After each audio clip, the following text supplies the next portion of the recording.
ஒருத்தர் வேணும்னு சொல்லி 16 வயசு பொண்ணு என் தலையில கட்டிட்டாங்க. என்னது 16 வயசா? ஆமாங்க. இதெல்லாம் நியாய தர்மம். நானும் போட்டுக்காத இன்ஜெக்ஷன் கிடையாது, சாப்பிடாத லேகம் கிடையாது, முருங்காக்காய் மேலேயே படுத்துக்கிறீங்க.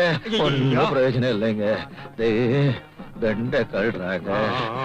பகலெல்லாம் சீதா மாதிரி இருப்பா, ராத்திரி ஆச்சுன்னா சிலுக்கா மாட்டுவா. தம்மான் துண்டு துணி போட்டுக்கிட்டு கை அமுக்கு கால அமுக்கு முதுகு அமுக்குன்னு. ஐயோ அட பாவிங்களா, இந்த மாதிரி ஒரு பொண்ணை கல்யாணம் பண்ணிட்டு நான் அனுபவிக்க வேண்டிய வயசுல என்ன ஒருத்தரை தேட விட்டானே அவன். 16 வயசுல ஒரு பொண்ணை கல்யாணம் பண்ணிட்டு ராத்திரி நீ பண்ண லீல எல்லாம் என்கிட்ட சொல்லி வெறுப்பேத்துறியா? இப்ப நான் அவனை எங்க தேடுவேன், எப்படி தேடுவேன்? நான் அவளை ஒழுங்கிக்கலையே. இல்லையே, அவன் ஆடினா சிலுக்குங்க, பாடினா ரேவதி, ஓடினா குஷ்புங்க, படுத்தா